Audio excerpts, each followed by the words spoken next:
When we didn't expect some things it happens. Christopher Nolan Odyssey చూసేసాను. So నాకైతే ఎట్లా అనిపించింది అంటే it felt like a film with normal, అంటే పెద్ద ఎక్స్పోజర్ అవసరం లేదు కదా మనకి, పెద్ద ఎగ్జాచురేషన్ కూడా అవసరం లేదు, సింపుల్గా తీసుకెళ్దాం స్టోరీని అన్నట్టు తీసుకెళ్ళిండు. అంటే క్రిస్టఫర్ నోలన్ ఆల్రెడీ ముందే చెప్పేసిండు, సో సింపుల్గా చూపిద్దామని. అంటే ఒక ట్రాయ్ వార్ అయిపోయిన తర్వాత ఒక వారియర్ ఇంటికి వెళ్దామని చూస్తాడు, అండ్ తను ఎట్లా ఆలోచిస్తాడు, తన ఇంటెలిజెన్స్ ఎట్లుంటుంది, అండ్ ఆ సేవియర్ సిచ్యువేషన్, ఆ సర్వైవింగ్ స్టోరీ అయితే ఏదో అదంతా కూడా ట్రెమెండస్గా చూపించిండు.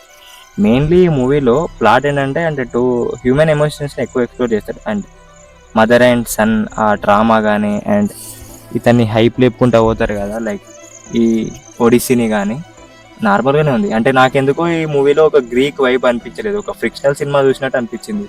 నాకు కూడా ఎందుకు అర్థం కాలేదు. నేను ఎక్స్పెక్టేషన్స్ ఎక్కువ పెట్టుకున్నానా లేకపోతే ఏందో నాకు అర్థం కాలేదు, కానీ గ్రీక్ వైబ్ అయితే రాలేదు. But I like it. అంటే ఒక క్లాసీగా తీసుకెళ్ళిండు, ఒక వైబ్తో తీసుకెళ్ళిండు, అంటే మంచి క్లాసీ ఫిలిం చూసినట్టు అనిపించింది. లైక్ విజువల్స్ కానీ, టెక్నికల్ వాల్యూస్ కానీ, ఆ బీజిఎం కానీ, గ్రీక్ ఇన్స్ట్రుమెంట్స్ అన్నారు కదా, అది కూడా నాకు మంచిగా ఎక్కింది. అండ్ సెకండ్ హాఫ్లో నేను బాగా ఇన్వాల్వ్ అయిపోయాను. ఫస్ట్ హాఫ్లో కొంచెం స్లో అనిపించింది ఎక్స్పీరియన్స్, బట్ నోలన్ పర్స్పెక్టివ్ నుంచి చూపిస్తే it's perfect.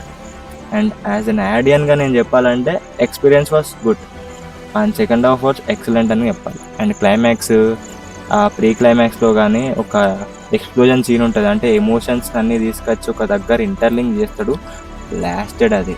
And climax was good. Watch the film and rate. మీరే రేట్ చేయండి సినిమాకి. Thank you.